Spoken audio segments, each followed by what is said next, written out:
स्वागत है आपका मेरे यूट्यूब चैनल पे। तो आज हम लोग बीपीएससी द्वारा कंडक्ट कराए गए, ठीक है, बीपीएससी एलडीसी का जो पेपर है ना 2025 का, वो देखेंगे, ठीक है। और इसका जो भी आंसर होगा वो ऑफिशियल आंसर की होगा। चलिए शुरुआत करते बिना टाइम वेस्ट किए। तो क्वेश्चन नंबर 1 है कि कावेरी नदी जो है उसका लंबाई कितनी है। तो कावेरी नदी की लंबाई 802 किलोमीटर है और इसका ऑप्शन बी होगा सही आंसर। क्वेश्चन नंबर 2 है कि अमरकंटक से 3 नदियाँ निकलती हैं, ठीक है, सोन, नर्मदा और महानदी। तो पूछा गया है कि अमरकंटक जो है कौन से कहाँ पे सिचुएटेड है। तो यहाँ 4 पहाड़ का नाम, रेंज का नाम दिया हुआ है, तो इसमें सही ऑप्शन होगा ऑप्शन ए, मैकाल रेंज। उसके बाद बोला है कि विंटर में जो मैक्सिमम रेन होता है ना, विंटर में पूछा है, ठीक है, तो वो किसके कारण होता है। तो इसका होगा आंसर नॉर्थ ईस्ट जो है उसके कारण। उसके बाद है क्वेश्चन नंबर 4, देखिए कि बंगाल में, ये बोंड नहीं है, ठीक है, पोंड है, मतलब तालाब। तो मैक्सिमम पोंड क्यों है, तो यहाँ पे जो लैंड है ना वो स्लोप है, ठीक है, समतल जिसको बोलते हैं भूमि। उसके बाद है कि कालिम्पोंग टूरिस्ट सेंटर कहाँ पे है। तो ये कालिम्पोंग जो है वो वेस्ट बंगाल में है। उसके बाद क्वेश्चन नंबर 6 देखिए, बोला है 21 जून को जो है सन कहाँ पे वर्टिकली सीधा चमकता है। तो ये इसका आंसर उज्जैन होगा, ऑप्शन बी। बोल रहा है कौन सा नदी जो है ना कर्नाटका से नहीं होकर बहती है। तो कृष्णा, कावेरी और भीमा जो है बिल्कुल बहती है और गोदावरी नहीं है, ऑप्शन ए होगा इसका आंसर। क्वेश्चन नंबर 8 देखिए, पूछा है कि कर्नाटका में डिफॉरेस्टेशन का कारण कौन सा नहीं है। तो इसमें जो झूमिंग कल्चर है ना, झूमिंग कल्चर एक जो कृषि बोलते हैं वो नहीं है रीजन। उसके बाद है कि आंध्र प्रदेश में जो तिरुपति है ना, वो तिरुपति कौन से पहाड़ पे स्थित है। तो इसका नाम है शेषचलम, ठीक है, ऑप्शन ए। क्वेश्चन नंबर 10 देखिए, बोला गया है कि तमिलनाडु में सबसे ज़्यादा जो सॉल्ट कहाँ प्रोड्यूस होता है, नमक कहाँ सबसे ज़्यादा होता है। तो इसका आंसर है तूतीकुरिन।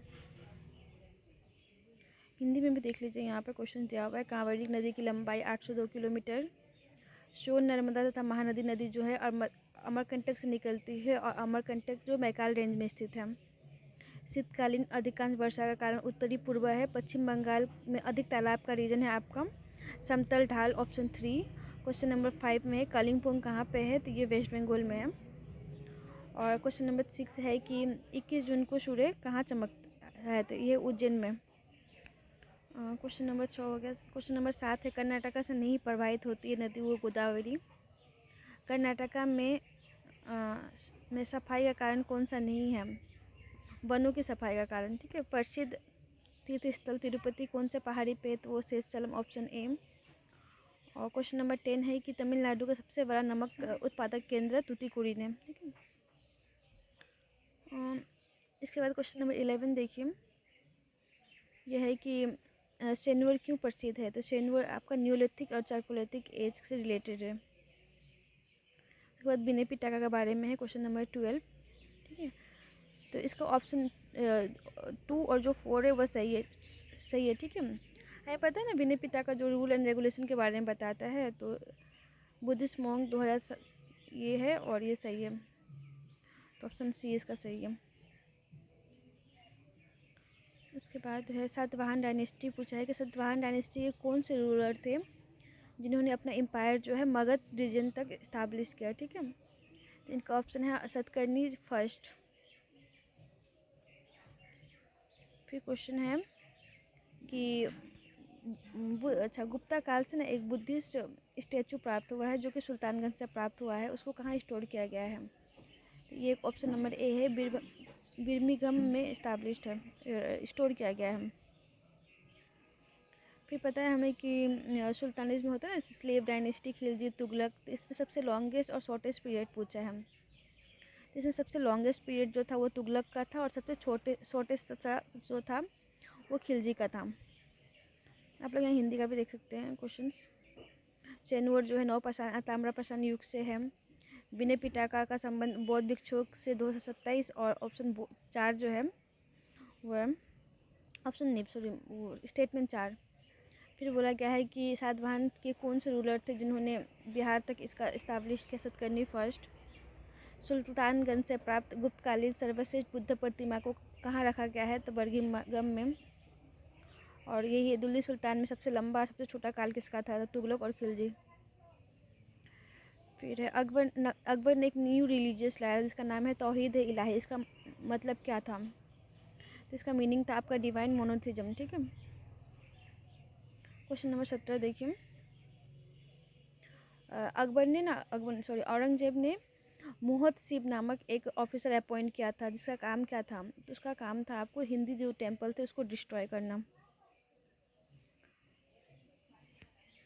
उसके बाद है कि शेर शाह सूरी ने जो कॉइन पब्लिश किया था उसमें उसका स्क्रिप्ट क्या था। ठीक है। तो स्क्रिप्ट आपका देवनागरी था और लैंग्वेज जो था वो आपका अराबिक था। उसके बाद है क्वीन इलिजाबेथ का जो प्रोक्लेमेशन आया था ना रिवोल्ट 1857 के बाद, उसका क्या कारण था, मतलब उसका मकसद क्या था। आपको पता है कि उसके बाद उन्होंने बोला था कि और एक्सपेंड नहीं करेंगे इंडिया में वो, और रिलीजियस टॉलरेंस मतलब कि धर्म में वो कोई इंटरफेयर नहीं करेंगे।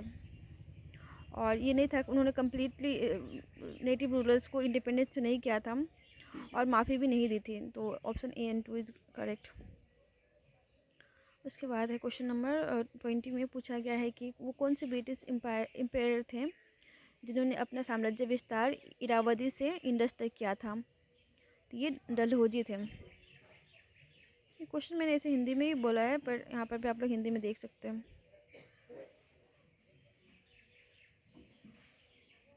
उसके बाद क्वेश्चन नंबर देखिए 21।